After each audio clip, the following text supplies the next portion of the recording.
My name is Pиер Mуние-Кюн. I'm from Paris. I'm a historian. I have always been interested in science and in machines.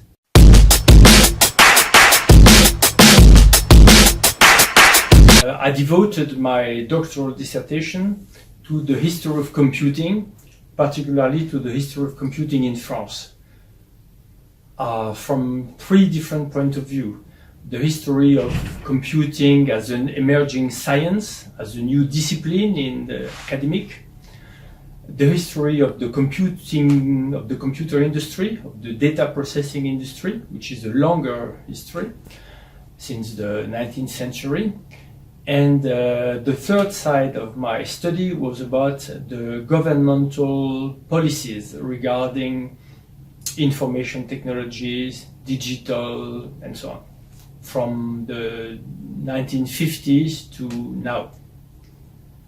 And this led me to publish several books on the history of computing in France, to participating in many international conferences, and to diversify my field of studies, because computing is a universal technique.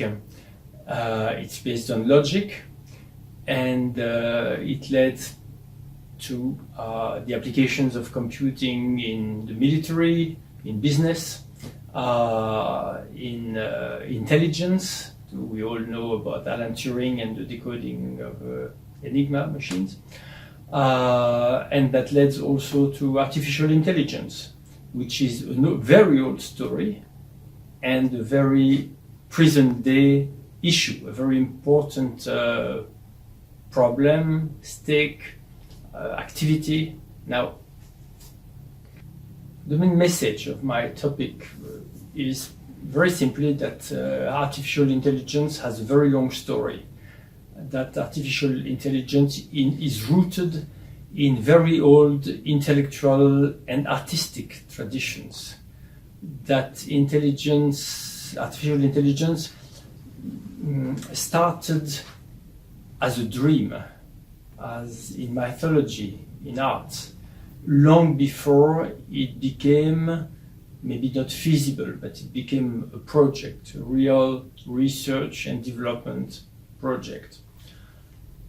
Then I want to analyze the processes of development, the process of innovation, the problem it met, the contrast between the high promises, the very ambitious ideals of early artificial intelligence, and the practical problems it met, or even the theoretical problem it encountered, which led the history of artificial intelligence to be a cyclic history, a history of early phases of enthusiasm, grandiose promises, and large investment, followed by phases of disillusion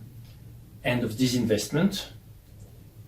And again, the cycle was resumed, sometimes after a short generation had forgotten the lessons of the past, or after progress had been made in technology and in concept, which made it possible to achieve the goals that were impossible 15 or 20 years before.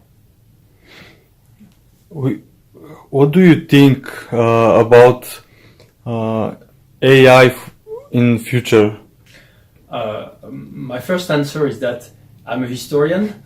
It's already difficult enough to understand the past, and I won't venture into prophesizing the future. But what we see when we study the reality, the real world of artificial intelligence within big companies like Google or Amazon or so on, what we see is that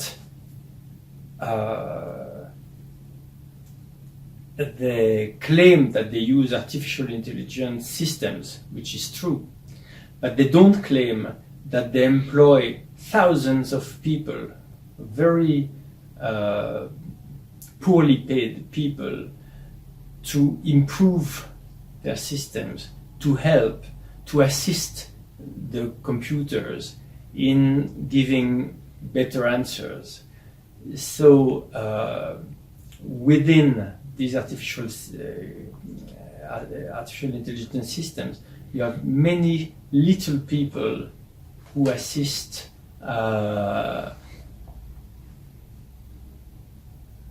particularly in the learning process of the system, and the learning capacity for a computer is the core problem of the large research program of artificial intelligence. From the beginning, it was understood that the process of learning, of improving one's results, is one of the top criterions of what intelligence is. And so, obviously, they still need to have many people working in interaction with the computer. But that's hidden somehow. Jack Ma, the founder of Alibaba group, said that 30 years from now, most of the jobs will be doing by computers. What do you think?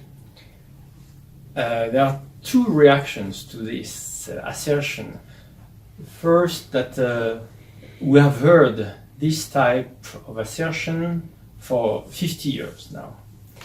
There was a report in France in 1978, the Noramak report, which said the same about banks, for example.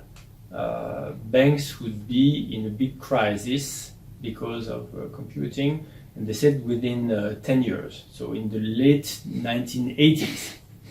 It's happening. It's happening 20 or 30 or 40 years later, but it's happening. So one thing that futurologists have always had trouble to predict is the real delay, the real time frame of what is going to happen. It may be true, but when?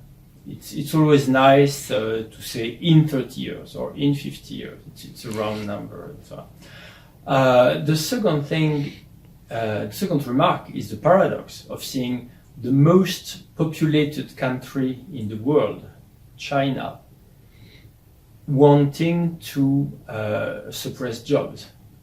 Why? What dream, what